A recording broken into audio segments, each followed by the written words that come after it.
Welcome back dear student.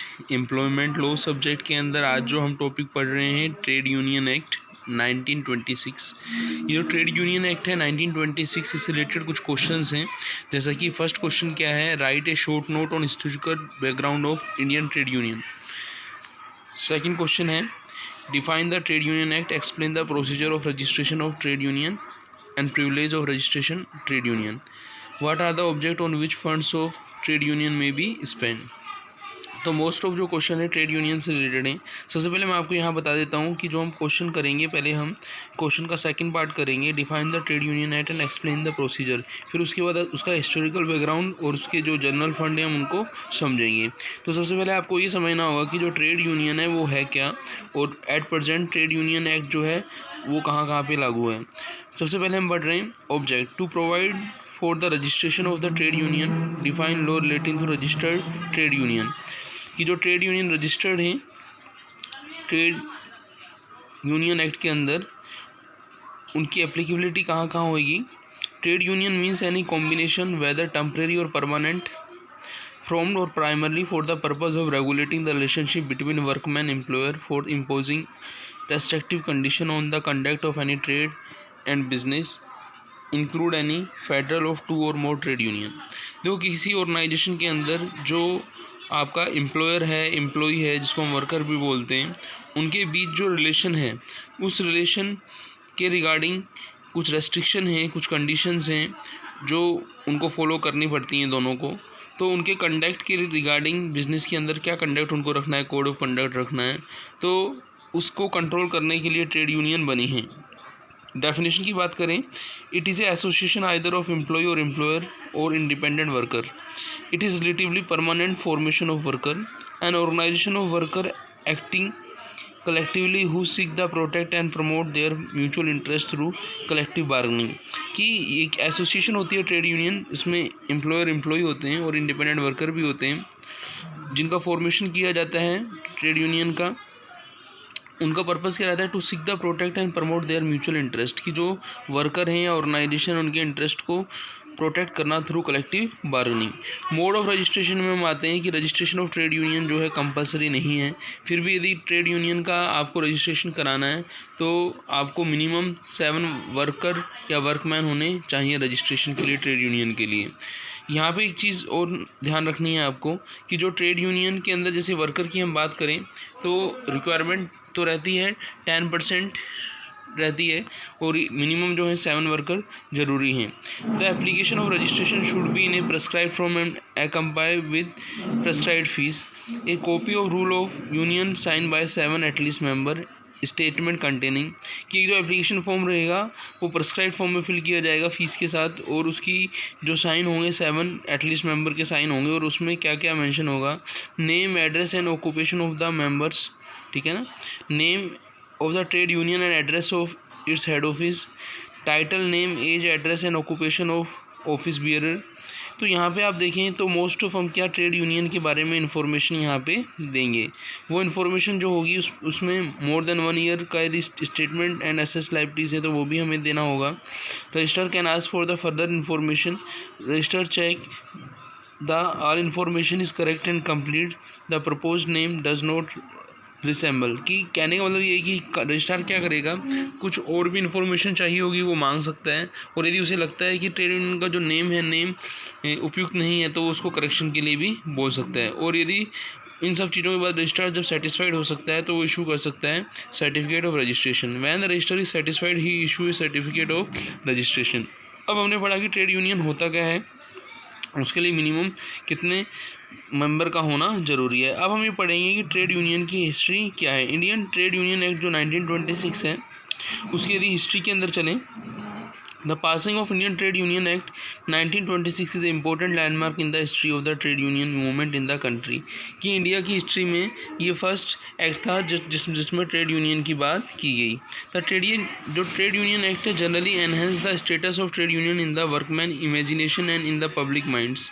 कि इस act के आने से पहले जो वर्कर का इमेजिनेशन था और जो पब्लिक्स के अंदर वर्कर के बारे में थॉट थी, इस एक्ट के आने के बाद वो चीज़ें क्या हो गई, चेंज हुई। तो कहने का मतलब ये है कि इम्पोर्टेंट माइलस्टोन रहा ये वर्कर के रिगार्डिंग। फिर हम बात करते हैं effect of first world war, जो effect of first world war हुआ था, the declaration of war in 1914 had much help in the growth of labour movement in India, कि जब फर्स्ट वर्ल्ड वार हुआ था उसके बाद ही लेबर मूवमेंट इंडिया में भी क्या हो गए थे, शुरू हो गए थे। The war and the consequent shortage of shipping facility led to restrict import of commodity.